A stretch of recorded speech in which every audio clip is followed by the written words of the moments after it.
வணக்கம். மதிமுகம் செய்திகள். இன்றைய முக்கிய நிகழ்வுகளை பார்ப்பதற்கு முன்பாக தலைப்பு செய்திகளை பார்க்கலாம். தமிழ்நாட்டுக்கு பெருமை சேர்த்த இஸ்ரோ விஞ்ஞானிகள் 9 பேருக்கு பரிசு தொகை அறிவிப்பு. உலகை வியக்க வைத்த விஞ்ஞானிகள் தமிழ்நாட்டில் உள்ளது பெருமையாக உள்ளதாக முதலமைச்சர் மு.க. ஸ்டாலின் பேச்சு. சமத்துவத்தின் அடையாளமாக மாஞ்சோலை மலைவாழ் பகுதிகள் திகழ்ந்து வருகிறது. புத்தக வெளியீட்டு விழாவில் வைகோ பேச்சு. மக்களாட்சி முதலில் மலர்ந்த இடம் கிராமங்கள் தான். தமிழ்நாடு முழுவதும் கிராம சபை கூட்டங்களை காணொலி வாயிலாக தொடங்கி வைத்து முதலமைச்சர் உரை. மகாத்மா காந்தி பிறந்த நாளையொட்டி அவரது நினைவிடத்தில் பிரதமர் மோடி, காங்கிரஸ் தலைவர்கள் மரியாதை. சமூகத்தில் அமைதி மலர பாடுபட்டவர் மகாத்மா காந்தி என முதலமைச்சர் மு.க. ஸ்டாலின் நெகிழ்ச்சி. போக்குவரத்து துறையில் காலியாக உள்ள பணியிடங்களை உடனடியாக நிரப்ப வேண்டும். தமிழக அரசுக்கு அதிமுக பொதுச் செயலாளர் எடப்பாடி பழனிசாமி வலியுறுத்தல். விரிவான செய்திகள். இஸ்ரோ விண்வெளி திட்டங்களில் முத்திரை பதித்த தமிழ்நாட்டை சேர்ந்த விஞ்ஞானிகளுக்கு தலா 25 லட்சம் பரிசு தொகை வழங்கப்படும் என முதலமைச்சர் மு.க. ஸ்டாலின் அறிவித்துள்ளார். சென்னை கோட்டூர்புரத்தில் இஸ்ரோவின் தமிழ்நாட்டு விஞ்ஞானிகளுக்கான பாராட்டு விழா நடைபெற்றது. இந்த விழாவில் முதலமைச்சர் மு.க. ஸ்டாலின் கலந்து கொண்டு உரையாற்றினார். அப்போது பேசிய அவர், தமிழனாக பிறந்ததை இன்று பெருமையாக கருதுகிறேன் என கூறினார். இஸ்ரோ விஞ்ஞானிகள் சிவன், மயில்சாமி அண்ணாதுரை பிறந்த மண் தமிழ்நாட்டில் விஞ்ஞானி வீரமுத்துவேல் பணி பெருமைக்குரியது என கூறிய அவர், ஆகஸ்ட் 23ஆம் தேதி உலகத்திற்கே முக்கியமான நாள் என கூறினார். திண்ணைப்பள்ளியில் படித்து விண்ணை தொட்டவர் மயில்சாமி அண்ணாதுரை என்றும், நாட்டில் ஏன் ஐன்ஸ்டீன், தாமஸ் ஆல்வா எடிசன் உருவாகவில்லை என அப்போது கேட்டவர் அண்ணா என்றும், அதனால் அவர் பெயரிலான இந்த அரங்கில் விஞ்ஞானிகளான உங்களை அழைத்து பாராட்டுவதே சிறந்தது எனவும் குறிப்பிட்டார். இஸ்ரோ விண்வெளி திட்டங்களில் முத்திரை பதித்த தமிழ்நாட்டை சேர்ந்த விஞ்ஞானிகளுக்கு தலா 25 லட்சம் பரிசு தொகை வழங்கப்படும் என்றும், 7.5% இடஒதுக்கீட்டின் கீழ் பொறியியல் படிக்கும் 9 மாணவர்களுக்கு சாதனை விஞ்ஞானி என்ற பெயரில் உதவித்தொகை வழங்கப்படும் எனவும் அறிவித்தார். சந்திராயன் 3 திட்டம் வெற்றியை தொடர்ந்து தமிழக விஞ்ஞானிகள் பற்றிய செய்தி கொடிகட்டி பறந்துள்ளதாக பெருமிதம் கொண்ட அவர், தமிழக விஞ்ஞானிகள் 9 பேரில் 6 பேர் அரசு பள்ளியில் படித்தவர்கள் எனவும் பெருமிதத்துடன் தெரிவித்துள்ளார். சமத்துவத்தின் அடையாளமாக மாஞ்சோலை மலைவாழ் பகுதிகள் திகழ்ந்து வருகின்றன என நெல்லையில் நடந்த புத்தக வெளியீட்டு விழாவில் மதிமுக பொதுச் செயலாளர் வைகோ தெரிவித்தார். மதிமுக சட்டத்துறை செயலாளர் அரசு அமல்ராஜ் எழுதிய ஓர்மைகள் மறக்குமோ மாஞ்சோலை வாழ்வியலும் வரலாறும் என்ற புத்தக வெளியீட்டு விழா நெல்லை பாளையங்கோட்டை நேருஜி சிறுவர் கலையரங்கில் நடைபெற்றது. இதில் மதிமுக பொதுச் செயலாளர் வைகோ சிறப்பு அழைப்பாளராக கலந்து கொண்டு புத்தகத்தை வெளியிட கவிஞர் விசாலி கண்ணதாசன், முன்னாள் சட்டப்பேரவை தலைவர் ஆவுடையப்பன், சாகித்ய அகாடமி விருது பெற்ற எழுத்தாளர் பூ மணி ஆகியோர் பெற்றுக்கொண்டனர். தொடர்ந்து விழாவில் பேசிய வைகோ, மலைவாழ் மக்களின் மகிழ்ச்சி, சோலைக்குள் இருக்கும் சோக கீதங்கள் என அனைத்தும் நூலில் பதிவிட்டு இருப்பது சிறப்பானது என்றார். அரசியலிலே கிருஷ்ணசாமியினுடைய கருத்துக்கு நேர் மாறான கருத்தை கொண்டிருப்பவர் அரசு அமல்ராஜ். ஆனால் உண்மைகளை எழுத வேண்டும் என்பதற்காக நடந்து போன சம்பவங்களை பற்றி எழுதியிருக்கிறாரே, அந்த ஓர்மை, அதுதான் ஓர்மை, அது மறக்க முடியாத ஓர்மை. இந்த நூல் வெளியீட்டு விழாவில் பாளையங்கோட்டை சட்டமன்ற உறுப்பினர் அப்துல் வகாப், வழக்குரைஞர் செந்தில்குமார், காலச்சுவடு பதிப்பக ஆசிரியர் அரவிந்தன், நீதிபதி மகிழேந்தி, மதிமுக துணை பொதுச் செயலாளர் ராஜேந்திரன், மதிமுக மாவட்ட செயலர் நிஜாம் மற்றும் மாஞ்சோலை, காக்காச்சி, ஊத்து நாலு மூக்கு மலைவாழ் கிராமங்களை சேர்ந்த 150க்கும் மேற்பட்டோர் நிகழ்ச்சியில் பங்கேற்றனர். வணிக பயன்பாட்டுக்கான சிலிண்டர் விலையேற்றத்தை ஒன்றிய அரசு உடனே திரும்ப பெற வேண்டும் என அமைச்சர் உதயநிதி ஸ்டாலின் தெரிவித்துள்ளார். ஒவ்வொரு மாதமும் முதல் நாளில் வணிக பயன்பாட்டு சிலிண்டரின் விலை மாற்றி அமைக்கப்பட்டு வருகிறது. கடந்த செப்டம்பர் மாதம் வணிக பயன்பாட்டு சிலிண்டரின் விலை 158 ரூபாய் குறைந்து 1695க்கு விற்பனை செய்யப்பட்டது. இந்த நிலையில் அக்டோபர் மாதத்தில் வணிக பயன்பாட்டுக்கான சிலிண்டர் விலை 203 ரூபாய் அதிகரித்து ஒரு சிலிண்டர் 1898 ரூபாய்க்கு விற்பனை செய்யப்பட்டு வருகிறது. இதற்கு கண்டனம் தெரிவித்துள்ள அமைச்சர் உதயநிதி ஸ்டாலின், இந்த விலையேற்றம் உணவகங்கள், தேநீர் கடைகள் வைத்திருப்போர் என சிறு வணிகர்களை பெரிதும் பாதிப்படைய செய்யும் என பதிவிட்டுள்ளார். ஒன்றிய அரசின் தவறான பொருளாதார கொள்கை, பண மதிப்பு நீக்கம், கொரோனா ஊரடங்கு உள்ளிட்ட பிரச்சனைகளாலும் நொடிந்திருந்த சிறு வணிகர்கள் மீது மேலும் ஒரு தாக்குதலாக இந்த விலையேற்றம் அமைந்துள்ளதாகவும் அவர் குறிப்பிட்டுள்ளார். திருப்பதி ஏழுமலையான் கோயிலில் புரட்டாசி மாத சனி ஞாயிற்றுக்கிழமைகளில் இலவச தரிசன டோக்கன் வழங்குவது ரத்து செய்யப்படுவதாக தேவஸ்தானம் அறிவித்துள்ளது. ஏழுமலையானுக்கு உகந்த மாதமான புரட்டாசி மாதம் என்பதால் திருப்பதியில் பக்தர்கள் கூட்டம் அலைமோதி வருகிறது. புரட்டாசி 2வது சனிக்கிழமையொட்டி சுமார் 1.5 லட்சத்திற்கும் அதிகமான பக்தர்கள் திருமலையில் குவிந்தனர். வைகுண்டம் கியூ காம்ப்ளெக்ஸில் 31 அறைகளிலும் பக்தர்கள் கூட்டம் நிரம்பியது. கடந்த 2 தினங்களாக இலவச தரிசனம் செய்ய சுமார் 7 கிலோமீட்டர் தூரம் வரை பக்தர்கள் நீண்ட வரிசையில் காத்திருந்து சுவாமி தரிசனம் செய்து வருகின்றனர். இதனிடையே அக்டோபர் 2ஆம் தேதி வரை தொடர் விடுமுறை விடப்பட்டுள்ளதால் பக்தர்கள் கூட்டம் அதிகமாக காணப்பட்டது. இந்த நிலையில் கூட்ட நெரிசலை தவிர்க்கும் வகையில் திருப்பதி ஏழுமலையான் கோயிலில் புரட்டாசி மாத சனி ஞாயிற்றுக்கிழமைகளில் இலவச தரிசன டோக்கன் வழங்குவது ரத்து செய்யப்படுவதாக தேவஸ்தானம் அறிவித்துள்ளது. இலவச தரிசனத்துக்கு நீண்ட வரிசை இருப்பதால் அக்டோபர் 1, 7, 8, 14, 15 ஆகிய நாட்களில் திருப்பதியில் வழங்கப்பட்டு வரும் இலவச நேர ஒதுக்கீடு சர்வ தரிசன டிக்கெட்டுகள் முற்றிலும் ரத்து செய்யப்பட்டுள்ளது. கர்நாடக மாநிலத்தில் முதியோர் ஓய்வூதியத்தை 2000 உயர்த்துவதற்கு அடுத்த மாநில பட்ஜெட்டில் தேவையான நடவடிக்கைகளை எடுக்கப்படும் என்று அம்மாநில முதல்வர் சித்தராமையா தெரிவித்துள்ளார். பல்வேறு துறைகளில் மாநில விருதுகள் பெற்ற முதியவர்களை கௌரவிக்கும் நிகழ்ச்சியின் போது பேசிய சித்தராமையா அடுத்த பட்ஜெட்டில் இது குறித்து முடிவு எடுக்கப்படும் என கூறினார். முதியோர்களுக்கு 2000 ஓய்வூதியம் வழங்க வேண்டும் என்ற தனது அமைச்சரவை உறுப்பினர் லக்ஷ்மி ஹெப்பால்கரின் கோரிக்கை தீவிரமாக பரிசீலிக்கப்படும் எனவும் கூறினார். தற்போது மாநிலத்தில் தகுதியான முதியவர்களுக்கு மாதந்தோறும் 1000 வழங்கப்படுகிறது என்றும் அவர்கள் நம்முடன் இருக்கும் வரை அர்த்தமுள்ள வாழ்க்கையை வாழ்வதற்கு இது வகை செய்யும் எனவும் கூறினார். மக்களாட்சி முதலில் மலர்ந்த இடம் கிராமங்கள் தான் என முதலமைச்சர் மு.க. ஸ்டாலின் தெரிவித்துள்ளார். மகாத்மா காந்தி பிறந்த நாளை ஒட்டி தமிழ்நாடு முழுவதும் கிராம சபை கூட்டங்களை காணொலி வாயிலாக முதலமைச்சர் மு.க. ஸ்டாலின் தொடங்கி வைத்தார். இதன் மூலம் தமிழ்நாடு முழுவதும் 12,525 கிராமங்களில் கிராம சபை கூட்டங்கள் நடைபெறுகின்றன.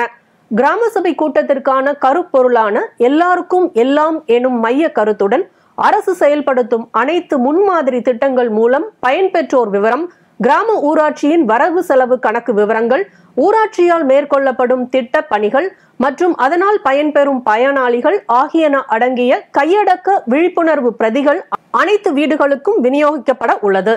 இந்நிலையில் மகாத்மா காந்தியின் பிறந்த நாளை ஒட்டி காணொலி வாயிலாக தொடங்கி வைத்து உரையாற்றிய முதலமைச்சர் மு.க. ஸ்டாலின் மக்களாட்சி முதலில் மலர்ந்த இடம் கிராமங்கள் தான் என கூறினார். திராவிட மாடல் ஆட்சி அமைந்த பிறகு முறையாக தடங்கலின்றி கிராம சபை கூட்டங்களை நடத்தி வருவதாக குறிப்பிட்ட அவர் கிராமப்புற மக்களின் குரல் எப்போதும் எந்த சூழலிலும் தடையின்றி ஒலிக்க வேண்டும் என கூறினார். ஆண்டுக்கு 6 முறை கிராம சபை கூட்டங்கள் நடைபெற வேண்டும் என்றும் மாற்றுத்திறனாளிகள் நலன், முதியோர் நலன் உள்ளிட்டவற்றில் கிராம சபை கவனம் செலுத்த வேண்டும் என்றும் தெரிவித்துள்ளார். போக்குவரத்து கழகங்களிலும் காலியாக உள்ள அனைத்து பணியிடங்களை உடனடியாக நிரப்ப வேண்டும் என அதிமுக பொதுச் செயலாளர் எடப்பாடி பழனிசாமி வலியுறுத்தியுள்ளார்.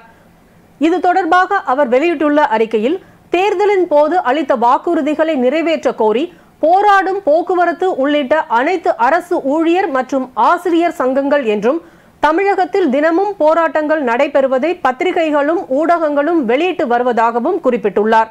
அரசு போக்குவரத்து கழகங்களை தனியார் மயமாக்கும் திட்டத்தை திமுக அரசு உடனடியாக ரத்து செய்ய வேண்டும் என்றும் பதிவு செய்துள்ள சுமார் 1087 வாரிசுகளுக்கு கருணை அடிப்படையில் பணி வழங்க வேண்டும் என்றும் வலியுறுத்தியுள்ளார். போக்குவரத்து கழகங்களுக்கு ஓட்டுநர் மற்றும் நடத்துனர் தேர்வுக்கு விளம்பரம் செய்து ஆன்லைன் மூலம் பதிவு செய்துள்ள சுமார் லட்சக்கணக்கான விண்ணப்பதாரர்களின் விண்ணப்பங்களை பரிசீலித்து நேர்மையான முறையில் தமிழகத்தில் அனைத்து போக்குவரத்து கழகங்களிலும் காலியாக உள்ள அனைத்து பணியிடங்களையும் நிரப்ப வேண்டும் என்றும் எடப்பாடி பழனிசாமி குறிப்பிட்டுள்ளார். அமமுக தேர்தல் கூட்டணி குறித்து டிசம்பர் மாதம் அறிவிப்பு வெளியிடப்படும் என அக்கட்சியின் பொதுச் செயலாளர் டிடிவி தினகரன் தெரிவித்துள்ளார். மதுரையில் செய்தியாளர்களை சந்தித்த அம்மா மக்கள் முன்னேற்ற கழகத்தின் பொதுச் செயலாளர் டிடிவி தினகரன் அமமுக தேர்தல் கூட்டணி குறித்து டிசம்பர் மாதம் அறிவிப்பு வெளியிடப்படும் என கூறினார். நடிகர்கள் அரசியலுக்கு வருவது குறித்து மக்கள்தான் முடிவு செய்ய வேண்டும் என்றும் கூறினார்.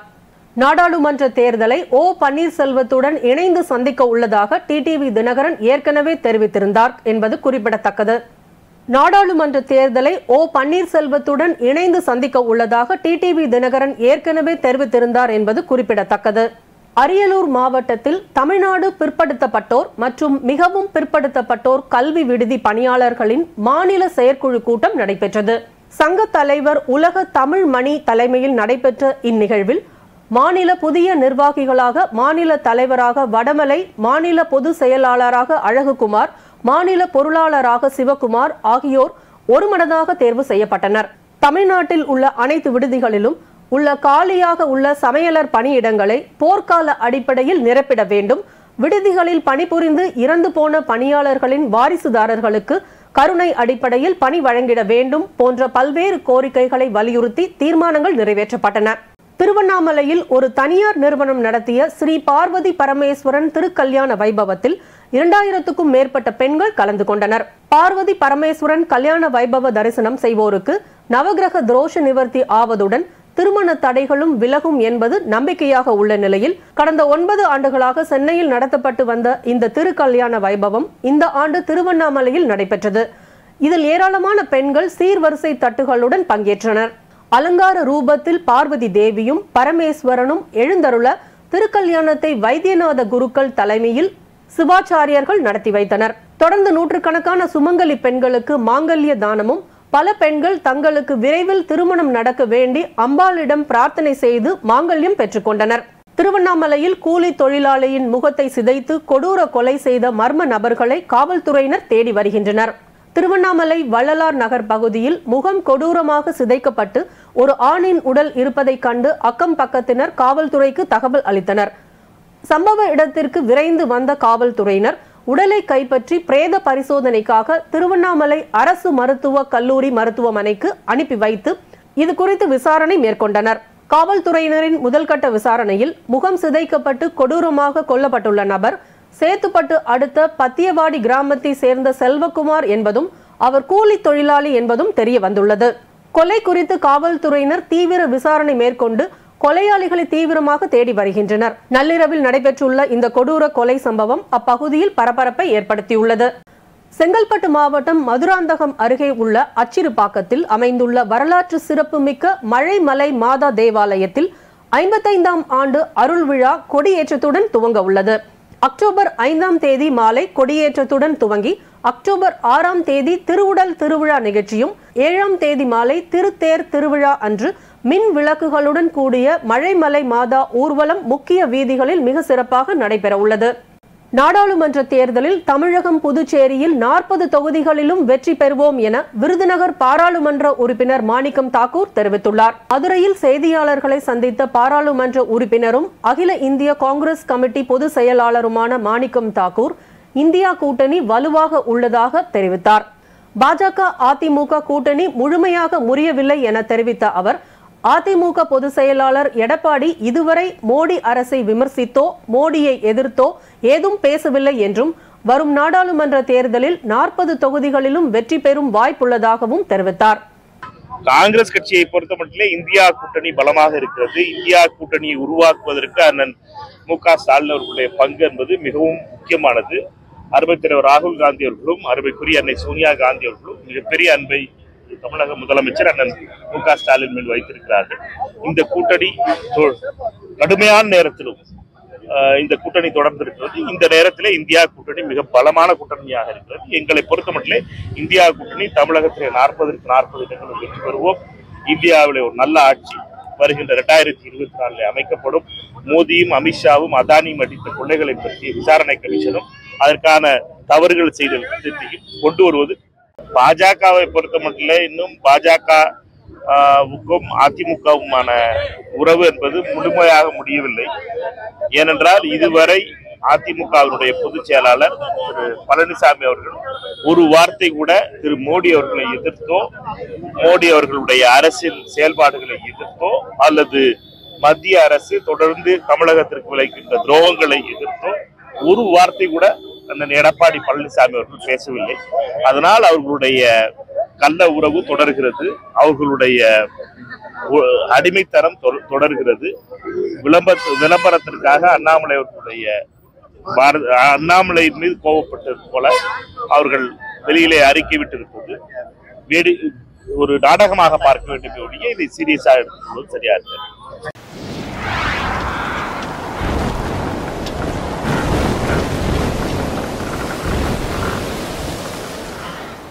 தமிழ்நாட்டில் இன்று முதல் 6 நாட்களுக்கு மழைக்கு வாய்ப்புள்ளதாக சென்னை வானிலை ஆய்வு மையம் தெரிவித்துள்ளது. மேற்கு திசை காற்றின் வேக மாறுபாடு காரணமாக இன்று தமிழ்நாடு, புதுச்சேரி மற்றும் காரைக்கால் பகுதிகளில் ஓரிரு இடங்களில் இடி மின்னலுடன் கூடிய லேசானது முதல் மிதமான மழை பெய்யக்கூடும் என தெரிவிக்கப்பட்டுள்ளது. அதேபோல் நாளை முதல் 7ஆம் தேதி வரை தமிழ்நாடு, புதுச்சேரி மற்றும் காரைக்கால் பகுதிகளில் ஓரிரு இடங்களில் லேசானது முதல் மிதமான மழை பெய்யக்கூடும் எனவும் வானிலை ஆய்வு மையம் தெரிவித்துள்ளது. சென்னை மற்றும் புறநகர் பகுதிகளை பொறுத்தவரையில் அடுத்த 24 மணி நேரத்திற்கு வானம் ஓரளவு மேகமூட்டத்துடன் காணப்படும் என்றும் நகரின் ஒரு சில பகுதிகளில் இடி மின்னலுடன் கூடிய லேசானது முதல் மிதமான மழை பெய்யக்கூடும் எனவும் வானிலை ஆய்வு மையம் தெரிவித்துள்ளது. இன்றைய தங்கம் வெள்ளி விலை வழங்குவோர் அட்டிகா கோல்ட் கம்பெனி. சென்னையில் 22 கேரட் ஆபரண தங்கத்தின் விலை சவரனுக்கு 32 ரூபாய் குறைந்து 42,848 ரூபாய்க்கு விற்பனை செய்யப்படுகிறது. கிராமுக்கு 4 ரூபாய் குறைந்து 5,356 ரூபாய்க்கு விற்பனை செய்யப்படுகிறது. அதுபோல் 1 கிராம் வெள்ளியின் விலை 50 காசுகள் குறைந்து 75 ரூபாய் 50 காசுகளுக்கு விற்பனை செய்யப்படுகிறது. ஜார்க்கண்டில் கடந்த 24 மணி நேரத்தில் கனமழை தொடர்பான சம்பவங்களில் சிக்கி 8 பேர் உயிரிழந்துள்ளதாக தகவல் வெளியாகியுள்ளது. ஜார்க்கண்டின் சில பகுதிகளில் சனிக்கிழமை மாலையில் இருந்து இடைவிடாத மழை பெய்து வருகிறது. பல இடங்களில் கனமழை தொடர்ந்து வருகிறது. இந்த நிலையில் ராஞ்சியின் லால்பூர் பகுதியில் உள்ள ஹத்மா சரை தாண்டில் நிரம்பி வழியும் வாய்க்காலில் விழுந்து 28 வயது இளைஞர் உயிரிழந்தார். ஜம்தாரா மாவட்டத்தில் ஞாயிற்றுக்கிழமை மின்னல் தாக்கியதில் ஒரு பெண்ணும் 1.5 வயது முதல் 7 வயது வரையிலான அவரது 3 குழந்தைகளும் உயிரிழந்ததாக போலீசார் தெரிவித்தனர். பொக்காரோ மாவட்டத்தில் மண் வீட்டின் சுவர் இடிந்து விழுந்ததில் ஒரு குழந்தையும் மேலும் 9 மற்றும் 12 வயதுடைய 2 சிறுமிகளும் பாலமு மாவட்டத்தில் உள்ள மாயாப்பூர் கிராமத்தில் உள்ள குளத்தில் மூழ்கி இறந்தனர். இத்துடன் செய்திகள் நிறைவடைந்தன. மீண்டும் செய்திகள் இரவு 8 மணிக்கு. மேலும் செய்திகளை தெரிந்து கொள்ள மதிமுகம் பிரைம் யூடியூப் தளத்தில் இணைந்திருங்கள்.